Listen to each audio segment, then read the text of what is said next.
नमस्कार दोस्तों, मैं हूं अभिषेक और आप देख रहे हैं सॉल्व टैक्स प्रॉब्लम। दोस्तों, आप सबको पता चल चुका है आज का topic concern letter for GST registration.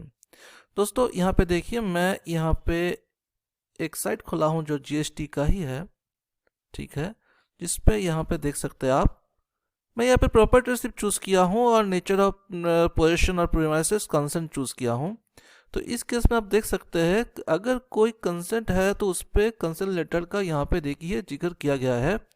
आप 100 KB तक उसको अपलोड कर सकते हैं और वो जेपीजी या फिर पीडीएफ किसी भी फॉर्मेट में आप उसे अपलोड कर सकते हैं। पर यहाँ पे काफ़ी सारा सवाल ये आता है कि किन किन केस में कंसेंट लेटर को इशू किया जा सकता है और उसका फॉर्मेट क्या होता है। तो सबसे पहले बता दूं, मैं यहाँ पे कुछ चीज़ बताऊंगा, फॉर्मेट में बताता हूँ, आखिर में बताऊंगा। अभी बताता हूँ कि कौन से केस में आप कंसेंट लेटर यूज़ कर सकते हैं।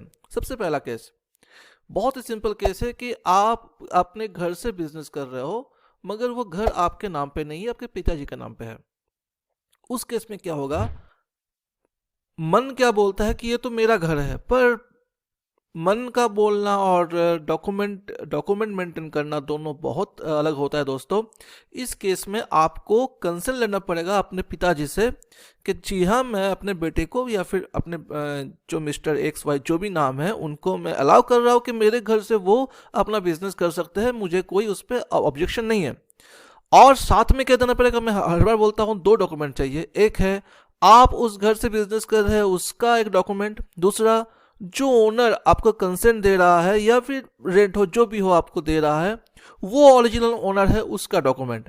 आप देख सकते हैं यहाँ पे भी दिया हुआ है कंसेंट लेटर, फिर electric bill, legal ownership document, municipal खाता कॉपी, प्रॉपर्टी टैक्स रिसिप्ट। यही है डॉक्यूमेंट। इससे अलावा और कोई, काफ़ी सारे लोग पूछते हैं सर मेरे आधार का एड्रेस। आप देख सकते हैं यहाँ पे आधार का एड्रेस यहाँ पे लिस्ट पे नहीं है, इसलिए आधार का एड्रेस दोस्तों यहाँ पे नहीं चलेगा, यही एड्रेस प्रूफ चलेगा दोस्तों।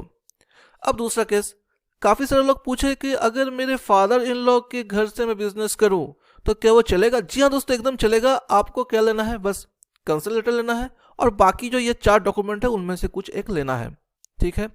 अब एक और बात, किसी भी रिलेटिव के घर में आप बिजनेस कीजिए, अपने भैया हो, मामा हो, चाचा हो, कोई भी हो, उनसे आप कंसेंट लेटर ले सकते हैं, ठीक है। अब दोस्तों, कभी कभी क्या होता है कि आप जिस घर में रह रहे हैं वो घर भी रेंटेड है, तो उस केस में उस रेंट एग्रीमेंट से आप ये जीएसटी रजिस्ट्रेशन नहीं कर सकते क्योंकि वो रेसिडेंशियल रेंट एग्रीमेंट है, कमर्शियल नहीं। पर काफ़ी सारे लोग क्या करते हैं कि अमेजन में बिजनेस करते हैं, ऑनलाइन बिजनेस करते हैं, उस केस में उन्हें जीएसटी रजिस्ट्रेशन करना पड़ता है।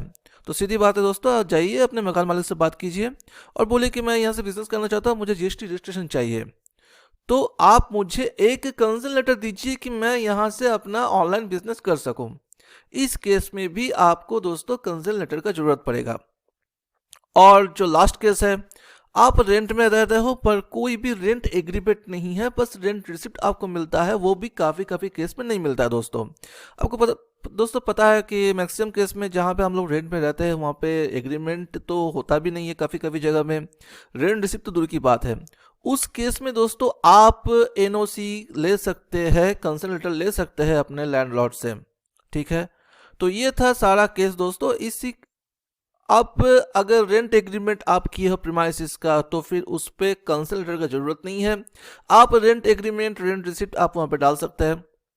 कंसेंट लेटर तभी होगा जब आप अपने रिलेटिव के घर से बिजनेस कर रहे हो या फिर किसी ऐसी जगह से बिजनेस कर रहे हो जहाँ पे कोई भी डॉक्यूमेंट नहीं है, बस ओनर से आपको एक एनओसी लेना है कि हाँ ये बंदा यहाँ पे बिजनेस कर सकता है, बस यही बात है और यही पर्पस है कंसेंट लेटर का। अब दोस्तों, जो सबसे इंपॉर्टेंट चीज है कि उसका फॉर्मेट देखिए यहाँ पे, no objection certificate to whom it may concern, this is to certify that mister X, I mister X owner of the premises. Owner आपको दे रहा है, ठीक है, ओनर आपको कंसेंट दे रहा है। Residing at, address of the premises आपको यहाँ पे देना है। Have permitted and allowed mister Y, applicant name, आपका नेम, जो आप बिजनेस करना चाह रहे हो उनका name, to operating and conducting his business from the address mentioned above. I further state that I have no objection if Mr. Y uses the address of the said premises as its mailing address, फिर owner of the property, signature, name, etcetera etcetera. अब दोस्तों यहाँ पे काफ़ी सारे लोग पूछते हैं कि सर क्या स्टैम्प पेपर में मुझे इसको नोटरी करके अपलोड करना है। देखिए अभी तक मैंने कोई भी स्टैम्प पेपर यूज़ नहीं किया, मैं सिंपल वर्ड में इसको टाइप करता हूँ और उसको अपलोड कर देता हूँ। मगर कभी कभी क्या होता है कि कोई ऑफिसर मांग लेते हैं कि हाँ मुझे एक नोटरी करके दीजिए, मुझे स्टैम्प पेपर पे दीजिए। उस केस में दोस्तों देखिए 20 रुपये का स्टैम्प पेपर पहले चलता था, पर अभी क्या हो रहा है 50 रुपये 100 रुपये भी काफ़ी सारे लोग करने के लिए बोल रहे हैं। क्योंकि मैं एक केस देखा हूँ कि 100 रुपये का भी स्टैम्प पेपर यूज़ करने के बाद भी बोला है कि नॉट सफिशिएंट। तो ये डिपेंड करता है ऑफिसर के ऊपर।